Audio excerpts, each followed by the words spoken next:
right, hello everybody. This is going to be the final part of our computer number systems videos. So we already went over unsigned conversions, signed and unsigned arithmetic, and now we just need to go over signed conversions. All right, so already we know we're working in an 8-bit system. So every time you see that we're working with an 8-bit system, you should already assume that everything is signed, right? Except the reason why over here uh, we didn't count if things were negative or positive was because everything that is unsigned we can just assume is positive, right? But over here, we know we're going to be specifically working with negative numbers. So if you have a positive number, you want to just work with it like normal, like as if it was unsigned. But if we do have negative numbers, then it is a little bit different. So there's a few more extra steps. So luckily for the first few examples, we have decimal. And the good thing about decimal is that um, they will literally tell you if it's negative or positive. So like for this first example here, we have a negative number. So since we have a negative number, we need to do this method called the complement method,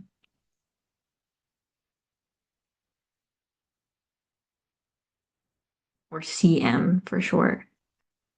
So hopefully y'all already did that in class today, or not today actually, sometime previously. So the first step you want to do is you'll take the absolute value of the decimal number, right? So in that case, that would be 60. Oops. That would be 60. Sorry, guys, I'm working with my laptop and sometimes it can be very finicky. Anyways, so yeah, we'll take the absolute value, which is 60, and then we can do our little division method that we've talked about before. So we want to convert it to base 16. So we'll divide by 16. And 16 goes into 63 times. And 3 times 16 is 48. 60 minus 48, that's going to be 12. Right. And then we'll take 16 3 divided by 16 since we got the 3 on top here. And 16 goes in there 0 times. So the remainder there is 3. All right.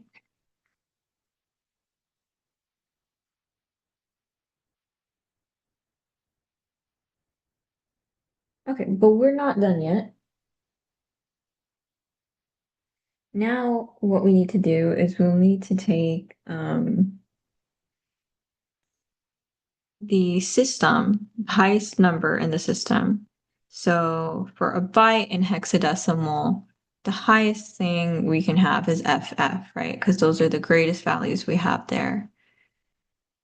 So we'll take the greatest amount, which is FF, and then our remainder, written from most to least significant bit, which would be 3C, because again, 12 is the same thing as C. And then we're going to go ahead and subtract that. Oops. I'm sorry, you guys, like, um, Zoom is so finicky and my laptop is just like going crazy.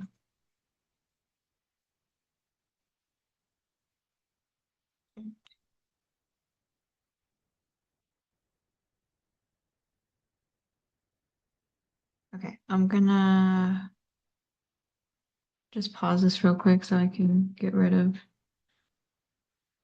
Okay, there we go. So sorry, you guys.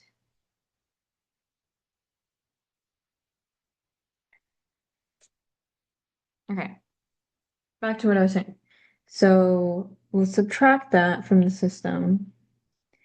So F minus C, that's the same thing as 3, again, because that's just 15 minus 12, which is 3. And then F minus 3 is going to be 12. And that's the same as 15 minus 3. That's 12, right? So this just becomes C3, but we're not done yet. Now that we've done this, we've subtracted from the highest set of range. Now we need to add a 1. So don't forget to do that. What you want to do, you get the hexadecimal of the absolute value, subtract it from the full set of range, and then add 1. So now this becomes C4. And that's your answer.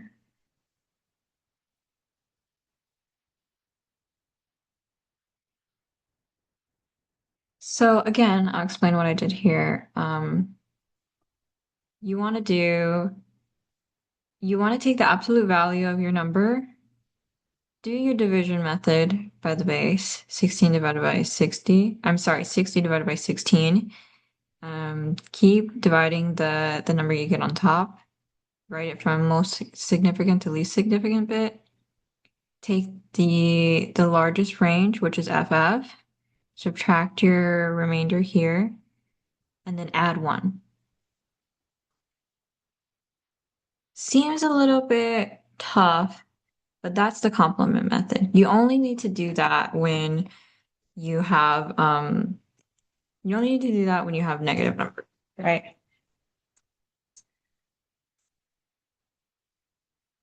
Hold on, you guys. Let me just get out of this real quick because it's acting really funky.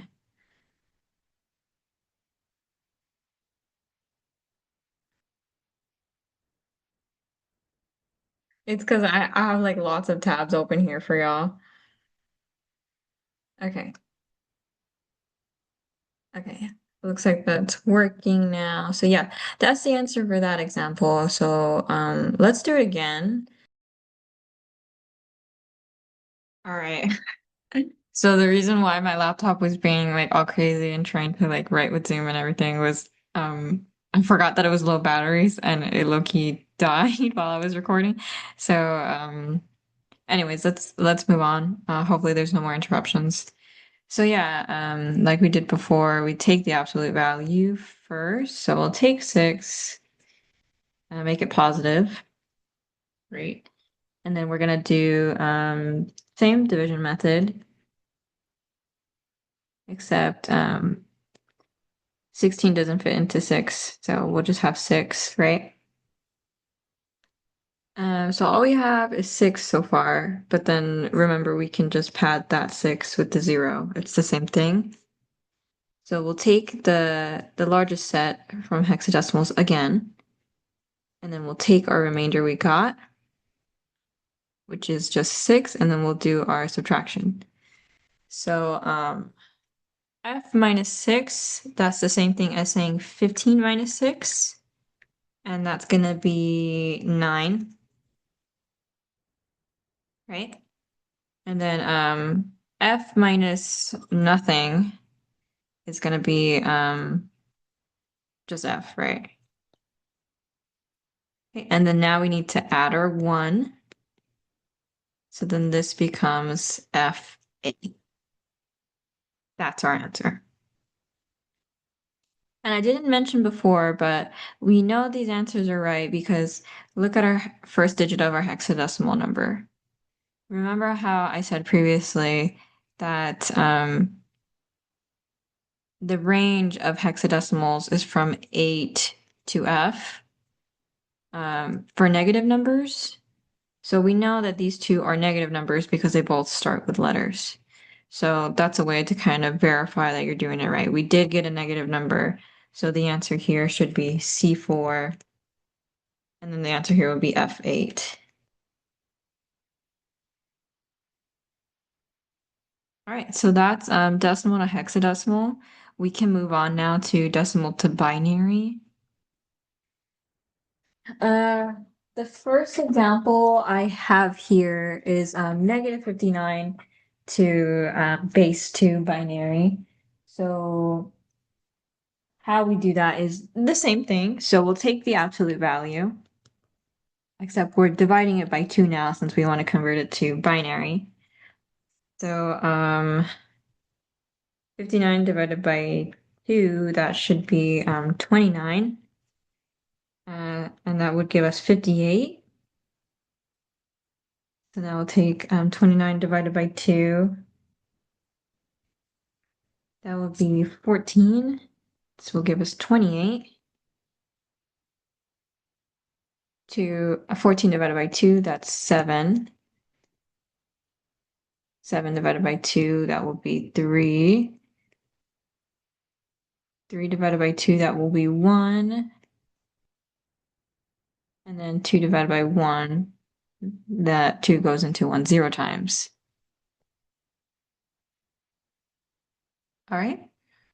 So actually, let me make some more space.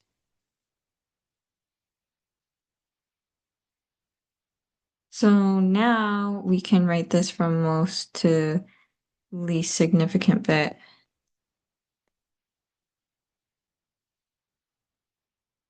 So that would be 1 1 1 0 1 1. And then we can just pad the zeros over here. So we want to do the same thing. We'll take the highest range, right? But the highest range we can have here is just all ones, right? And then we'll do some subtraction. So 1 minus 1, that's 0, 0. This will be 1, 0, 0, 0, 1, and then 1. And you'll notice when I subtracted, all that really happened was I flipped the bits. So every single bit got flipped. So the 1 became a 0, 1 became a 0, 0 became a 1, and then so on and so forth, right? So subtracting by the highest set of range is just the same as flipping the bits you have. Actually, let me undo that. So if it helps, you can just think of it as flipping bits.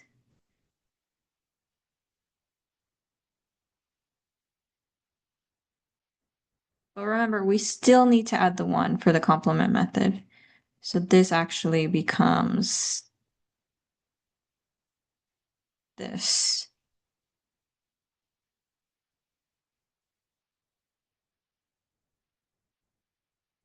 And we know this is right because it starts with a 1, so we know it's negative. So yeah, that's how you do that for decimal to binary. It's a lot easier because all you have to do is flip the bits and add a 1. But okay, let's do the next example. We'll do the same thing.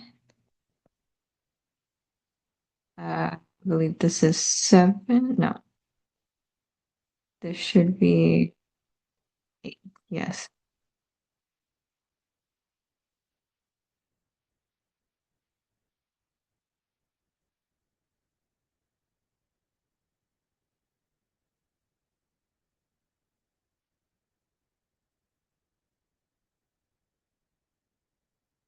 Okay. And then we'll rewrite it again from most significant bit to least. Pad those extra zeros to make a byte. Flip the bits. And then add 1.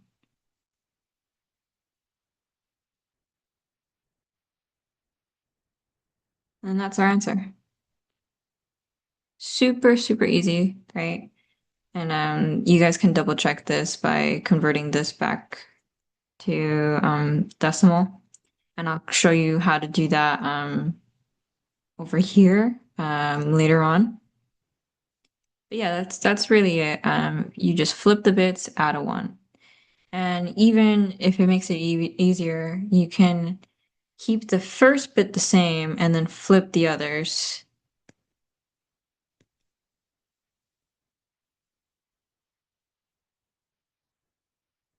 which is the same here. So all I did was I flipped the bits, but I left this one the same. You can also do that because it's the same as just adding the one. Right, but it's the same that we did for hexadecimal. It's the same as subtracting it from the full set of range like we did here. Except you can't really flip bits for hexadecimal, so it's better to visualize it by subtracting actually.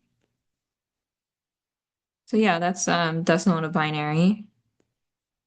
So now we can move on to hexadecimal to decimal. So remember, always pay attention to the first letter so you can determine if it's first number, first letter, so you can determine if it's negative or positive. We already know we're working with all negatives here, so this is a negative. It starts with C, it's negative. So on your exam, yeah, pay attention to those numbers to see if you have to do the complement method or not. Okay, hexadecimal to decimal. What we want to do is, since we know it's negative, we'll apply the complement method first. So again, we'll take the full set of range and then subtract our number. F minus 6, that's 15 minus 6, that's going to give us 9. And then F minus C, that's 15 minus 12, that's going to give us 3. Yep. And then afterwards, we got to add the 1. So we'll take 3, 9, add 1. This becomes 3A.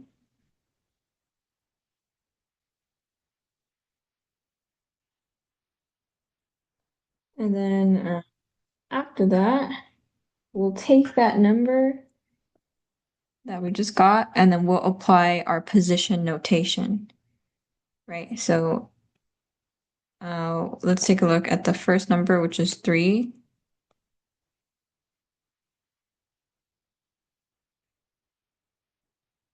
Sorry, my pen wasn't working. 3 times 16. Oops. And that's going to be the power of 1 because that's in the ones place. Plus A, which is the same as 10 actually, times 16 to the power of 0. So this just becomes 3 times 16. 3 times 16 is 48 plus just 10 because that's the same as 10 times 1. So our answer is 58. But again, remember, we are working with negative numbers, so we just have to change this to negative. So the answer is negative 58.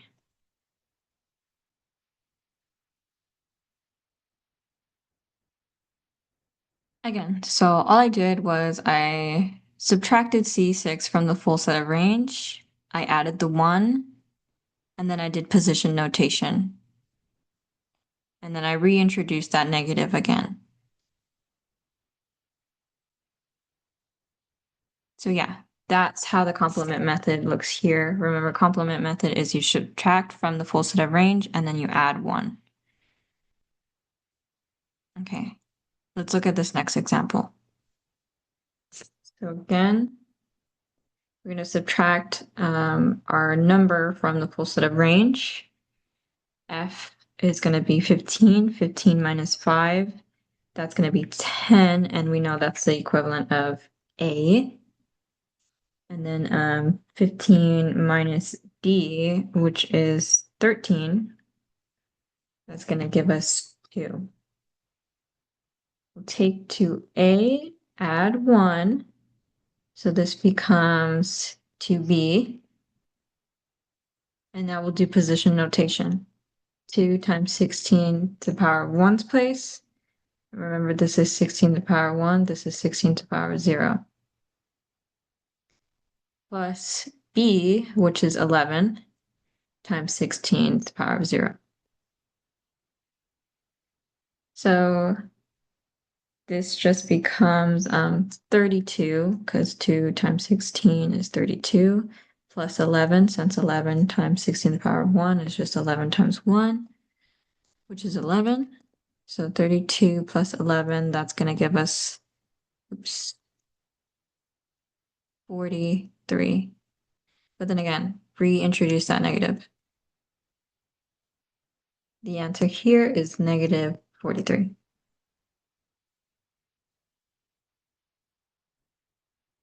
So yeah, I might be going a little fast, so if y'all are confused, please send me a message on Discord. Uh, Show me your work, and I can kind of correct y'all if you have any like questions like that. But yeah, that's how you do that. So I'm just gonna go ahead and move on to the next set of examples. So now we're gonna be working from hexadecimal to binary.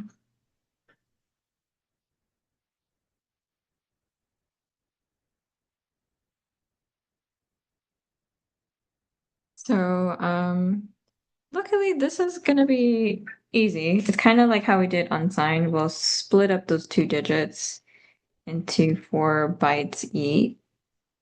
So, sorry, 4 bits. A byte is 8 bits, but a byte is also 2 hexadecimal digits.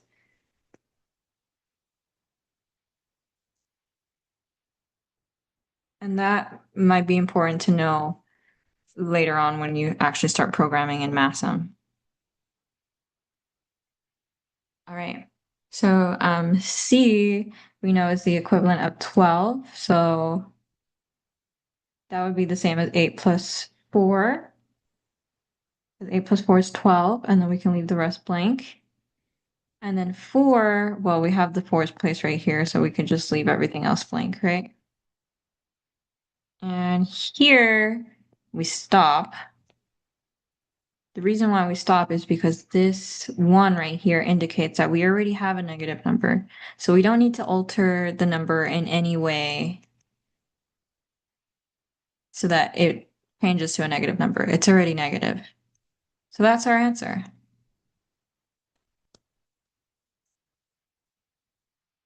So luckily we didn't need to apply complement method or anything like that. We already got that negative number, so we didn't have to do anything special. Typically, when you apply complement method, it's when you're just working with decimals. Yeah.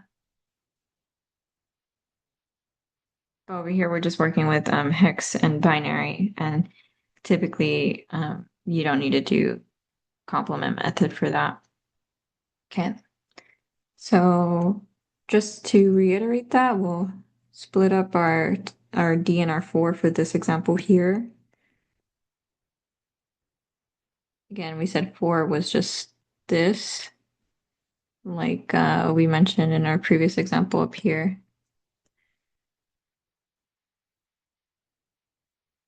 But D, however, that is 13. So we'll do 8 plus 4, which is 12, plus 1, which is 13. And again, we already have a negative number here, and we know that because it starts with a 1. So therefore, our answer is just as is. Leave it as is. Yeah, super duper easy.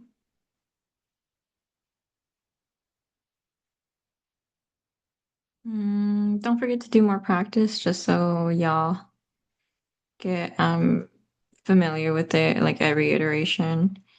And again, if you find it easier, like let's say you find it easier to convert binary to decimals than hexadecimals to decimals, what you can do is if you have a hexadecimal, convert it to binary first, and then from binary, convert it to decimal. Again, whichever ways you feel more comfortable in. And preferably a method that won't take up too much time while you're taking your exam. But yeah, I just wanted to show you guys basically every method there is. All right, but let's look at binary to decimal. So I know that we're almost doesn't teach this, but it's like a hack. It's like a super easy hack that I haven't seen a lot of people use. But when you're working with signed numbers from binary, and again, you can tell this is negative because it starts with a one. What you can do is you can do the position or like the scale method, right? So this would be 128 plus right here it'd be 64, and then right here would be 4. And again, that's just because this is 1, 2, 4, 8, 16, 32, 64, and then 128. You just keep doubling. It's the same as saying 2 to the 0 power, 2 to the 1 power, 2 to 2, and then so on and so forth, right? So I'm taking the numbers that have ones and I'm going to add them together, right? But again, I'm working with negative numbers, so if I just add all these up, I'm going to get a positive number and it's not going to be right. So one of the really cool hacks I've learned is that you can make just the first number negative and then add as is, and you'll get the right answer. So here, if I do negative 128 plus 64 plus 4, I'm going to get negative 60. And that's the answer, negative 60. So yeah, that's a super quick method. I find that method much more reliable and faster even. So if I were y'all, I would definitely do this over the complement method. But how this would look, complement method is again, you just flip the bits. So this would be 0, 0, 1, 1, and then 1, 0, 1, 1. You add the 1. Or actually, no, let me see.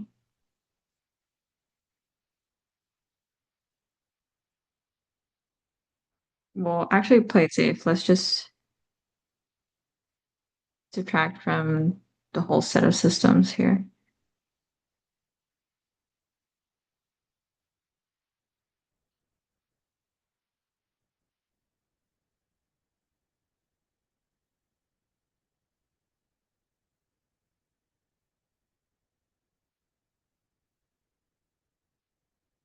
And then the 1.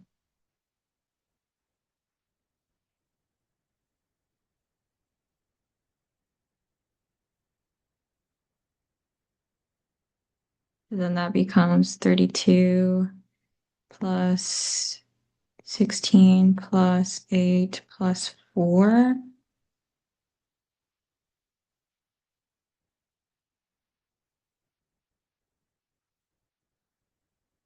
which is 60, but then we change it to negative. So yeah, we got the same answer here, except this one kind of required a bit more work, right? So I recommend you do this method instead of complement method here. But that's the way Ramos teaches y'all to do it.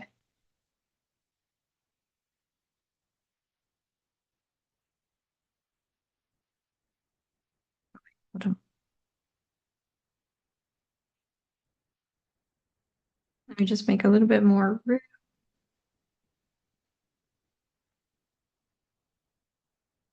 Okay. So let's do the same thing here, except I'm just going to do my easier method. So negative 128 plus 64 plus this would be 16 plus 4 plus 1.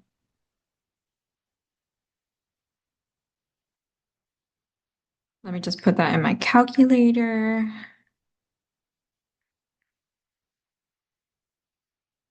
That is negative 43. And it's nice because you automatically get the negative, like you don't have to reintroduce it again. So yeah, definitely prefer this method. All right. So that is binary to decimal. So these two will be our final examples. This will be binary to hexadecimal.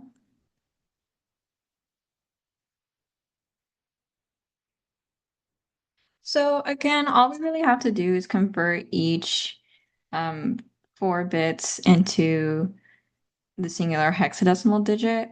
So this would be the same as saying 8 plus 2 plus 1, which is 11, which is B.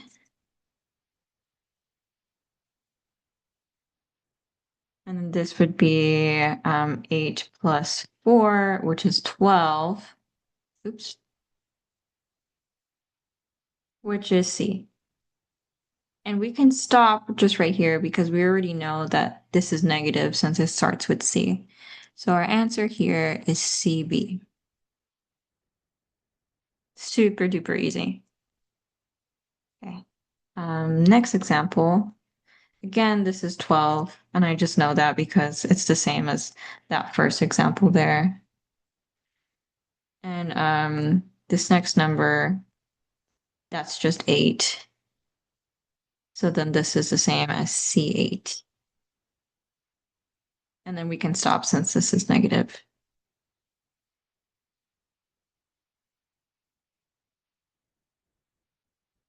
There you go. So yeah, that is sign conversions. Hopefully this explained a lot of things to you guys. Let me know if there's any confusion anywhere.